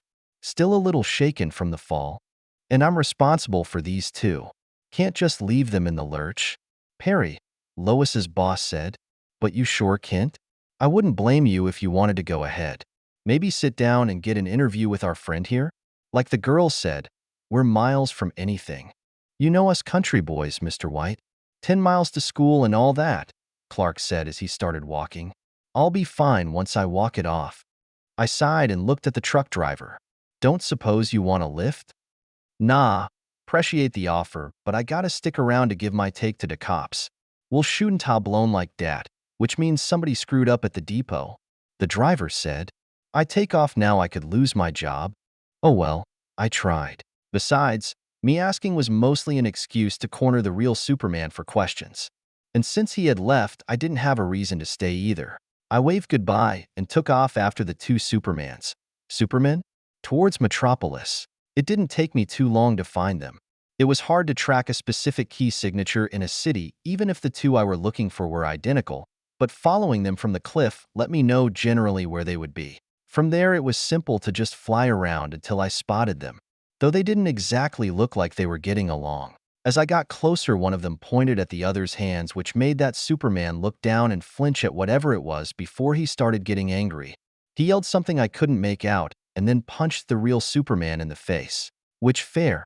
I was here to do the same thing. Maybe I could fight him first?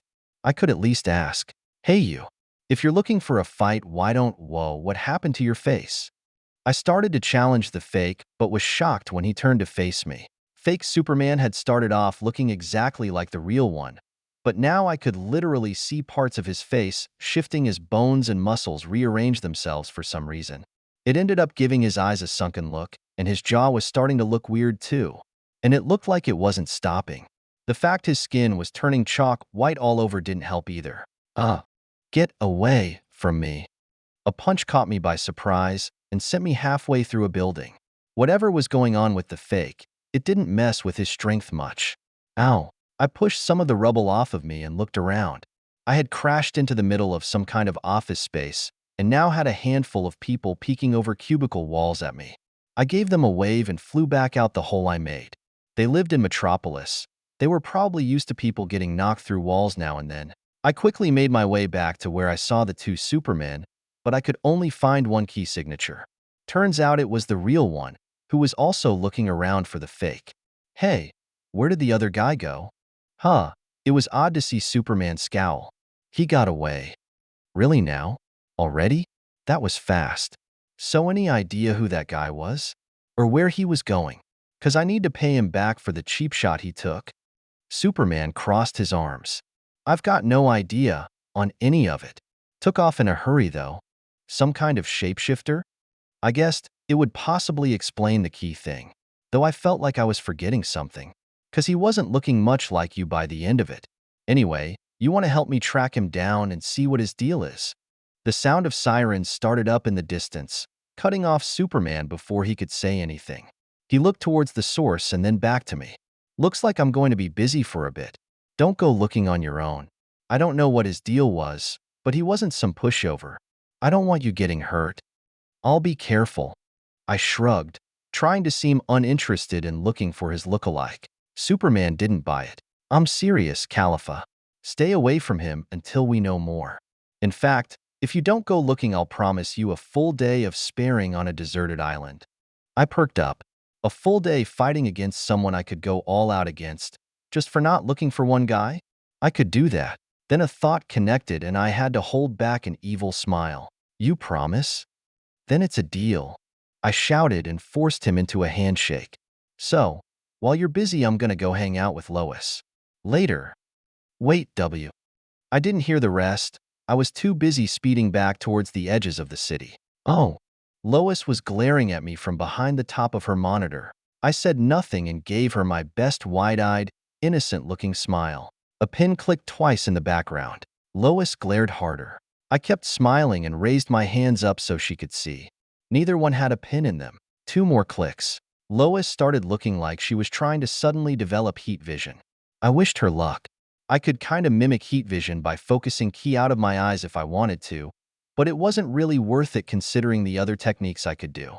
For a normal human, especially one that got in trouble as much as Lois, it would be a lot more useful. 2 more clicks. She did her best to ignore me, but I could see the vein twitching on her forehead. It was only a matter of time before. 2 more clicks. Will you stop that? Lois roared, slamming her hands on her desk and standing up to glare at me straight on. My smile widened by a few teeth. I don't know what you're talking about. 2 more clicks. I don't even have a pin. I can see your tail moving, monkey girl. You aren't fooling anyone. Crap, she was good. I quickly tossed the pin across the room with a flick of my tail. Nope, no pin here. Definitely wasn't just pressing it into my back to annoy you. Lois raised her hands up and looked like she was doing her best to hold herself back from strangling me. At least she did before she took a deep breath to calm down and leaned forward on her desk. Okay, fine. I'll pretend I buy that. Why are you here bothering me? Shouldn't you be off giving the Justice League a collective headache instead of hanging around an empty office building? I didn't want to tell her I was totally using her as bait for the fake Superman, because that would definitely get her to call the real Superman, and he would probably decide that going where the fake was most likely to show up and just waiting was the same as going looking for him. He was evil like that. So instead I just said, Superman blew me off earlier. So I'm following you around so he can't run away pretending to be busy and will have to fight me. Lois raised an eyebrow. So you're just going to follow me around for God knows how long? Nah, you'll probably end up getting kidnapped again soon enough. Or he'll drop by tonight for your date. I do not get in trouble that often. I snorted. Didn't you almost get knocked off a cliff today? That, you. Ugh, never mind. Lois sputtered and shoved away from her desk. But you're right. He was supposed to stop by the roof around 8. I'm going to give him an earful if he thinks he can just dump you on me because he's busy. Huh. So she didn't know Clark Kent was Superman's disguise yet? I guess she only suspected, and the fake showing up made her doubt it. Of course I wasn't going to tell her. Just hold it over her head later when she definitely knew. Yeah, you tell him. My outburst just got me another dirty look that I decided to ignore as I followed Lois on her way towards the roof. It wasn't a long walk, but it did give me some time to think about what scenarios meeting the fake Superman could end up as.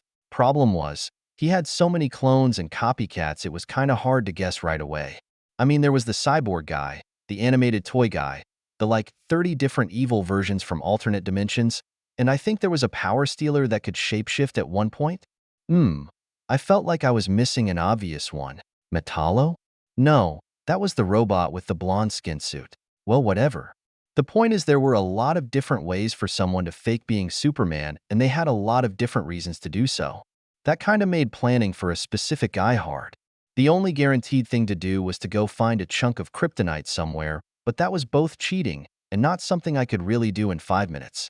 So I was just going to go with the flow and figure out a plan later. Lois made it to the top of the roof access stairs and I followed her out, but there honestly wasn't much up here, literally.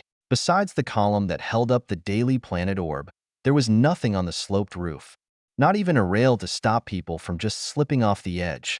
That wouldn't be a big deal if you could fly, or were tough enough to survive the fall like a Saiyan could. But most humans couldn't do either of those.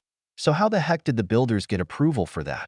The sound of people talking broke me out of my thoughts as I heard Lois call out to the fake that just arrived and was looking a lot worse than earlier today. Ignoring the now completely white skin and messed up hair, most of his face now looked jagged and misshapen.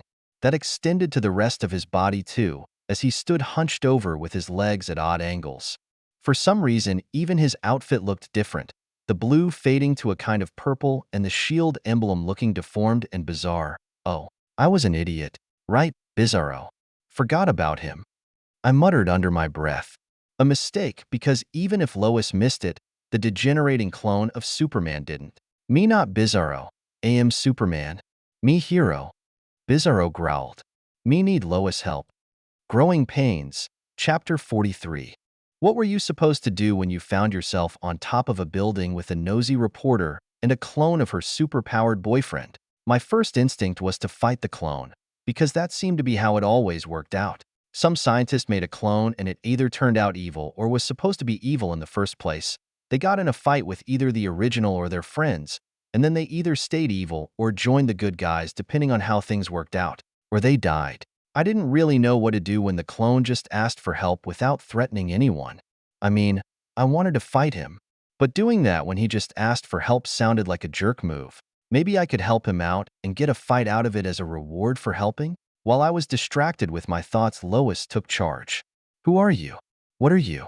And why do you think I could help? Probably not the best way to talk to someone obviously unstable without being tough enough for it not to matter, but I guess she hadn't gotten to where she had by being afraid to ask tough questions. Though considering where she was on top of a skyscraper staring down a possibly evil clone of Superman with only an alien teenager as backup. Maybe she should learn time and place better. Me am Superman. Bizarro protested, angrily taking a few steps forward, incidentally making Lois tack a few back. Only a few inches from where the roof sloped down to a drop off the whole building. Crap. I should do something about that so the squishy human doesn't fall off.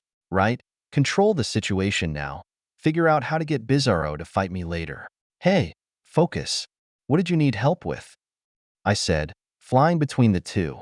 The clone scowled at me. I think. It was kinda hard to tell with how messed up his face was. Memory is wrong. Me am wrong. Lois smart. Lois can help. I nodded. Right. Not sure how much help she can really be, but she can probably call the... I quickly stopped myself from saying real because that wouldn't help anyone. Other Superman and we can all? Me am Superman. Me no need help from imposter. I realized I had still made a mistake when there was a flash of white and purple out of the corner of my eye, and I was suddenly backhanded into the Daily Planet globe. Note to self, real Superman is a hot button for Bizarro. Also, he really doesn't hold back and hits really hard. Ow.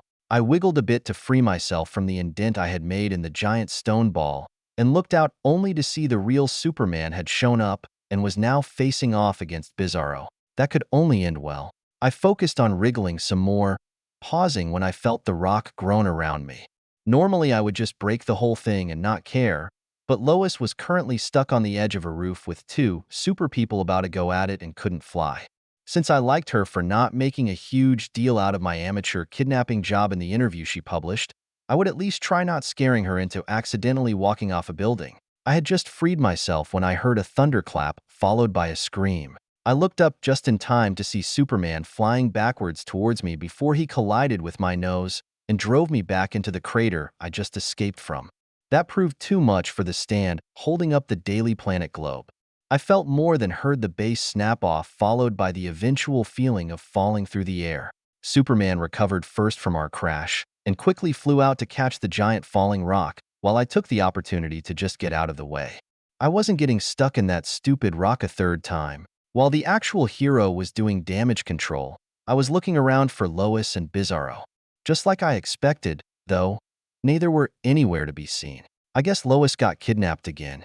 The good news is that I was no longer going to be the worst kidnapper she dealt with. All right, I think it's about time I got some answers. Superman said next to me, apparently having already fixed the globe. Who was that, and what did he want with Lois? Botched clone of you, I said casually. Said he was having memory problems and thought Lois could help. A clone? I saw a bunch of emotions run over the Kryptonian's face, few of them remotely positive. But I could guess that someone trying to make another him in a lab wasn't exactly something he was okay with. Before I could comment, though, he refocused on Lois. Help how? I shrugged. I don't actually know. We didn't get that far before I got smacked into a building. Then we need to find them before she gets hurt. Can you sense either one? I had already been trying. The problem was, trying to find a normal human like Lois in a city full of other normal humans was like looking for a specific needle in a pile of needles. And Superman and Bizarro had key signatures so identical I couldn't tell them apart, not helped by the fact Superman was right next to me, making it hard to focus on the him that was not him somewhere else. Did that even make sense? I shook my head to clear my thoughts. Doesn't look like it. Unless you want to fly out of the city and let me look again? Wait, no, that won't work because once you get close I won't be able to tell if he moved. And since he's probably as fast as you, we just end up chasing our tails. Superman finished. As the only one that actually had a tail, I narrowed my eyes at him, only to be ignored as he flew off into the city looking for his girlfriend. Not to be left behind, I chased after him. After all, Bizarro hit me first. I had dibs on any fights. Oh, as it turned out, it didn't take too long to pick up Bizarro's trail. And the moment we did, my pride was getting a thorough pounding. Why? Because when I kidnapped Lois Lane, I took her to the cave, I kept my stuff, gave her a few snacks I had lying around, and gave her an interview because she asked. When Bizarro kidnapped her, he took her to a fancy restaurant, gave her a quick interview, and then apparently took her home to some kind of hidden lab outside the city. Literally, the only thing I did better than a defective clone was making sure she didn't forget her notes. Bizarro had apparently rushed them off before Lois could pick up her recording device where it was left on a table. Good for us figuring out where they went. Bad for my self-esteem. Superman helped the police for a bit and asked some questions while I mostly finished off a few of the abandoned plates of food left behind when the diners ran away from Bizarro. But eventually we got pointed in the right direction and flew off to look for them. Thankfully, that part didn't take long. Once we left the city and the thousands of key signatures, it wasn't all that hard for me to pick out a few of them out in the wilderness. We had a few false starts, campers out in the hills, and a few photographers doing nighttime photo shoots. But we didn't exactly need to get close to realize they weren't what we were looking for and move on to the next group. It got really obvious when we found a random white building semi-hidden on a cliff that just screamed, "Hidden Lab." We didn't even need to guess who was behind it either, with the LexCorp branded helicopter parked right outside. Luthor. Of course he is behind this, Superman said with an edge to his voice. I mean, he is kinda obsessed with you. I pointed out. At least you get to put him in jail for a bit for illegal cloning or something, right? I had absolutely zero faith that any rich person with as many political connections as Lex Luthor would face real consequences, but having to deal with the law would at least annoy him for a while, right? I don't know about that, Superman said bitterly. I'd have to check, but I don't think there are any laws against cloning anything not human. Oh, I guess that was another reason he was pissed about the Bizarro situation.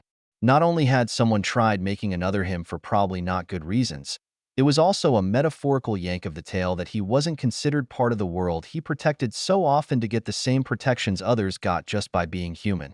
And I guess that meant I should expect to run into a clone of myself at some point too. The people that had the tech and knowledge to work with alien DNA were probably tied up with trying to crack Kryptonian DNA, but I was pretty sure Saiyan DNA was a lot simpler to work with. If they ever switched tracks, I could soon find myself fighting my sister. I wasn't sure how to think about that. Before this, the thought of fighting another Saiyan would have just excited me. But thinking about what it would be like to fight a clone of me being used as a disposable weapon for some scientist, I still didn't know what to feel about a clone version of me, and I would do the mature thing and repress thinking about it until I couldn't do that anymore. But I did know that any scientist that cloned me would lose their working legs privileges at least. Well, I guess we should go grab Lois then? I said instead, just to move us past this conversation. Superman sighed. Yeah, we should go get her before she ends up blowing up the lab somehow. The sound of an explosion drew our attention back to the lab, just in time for me to see the windows light up from flames dancing inside the building and what looked like a computer terminal crashing through a skylight. Huh, I thought that was supposed to be a joke? It was. Superman deadpanned.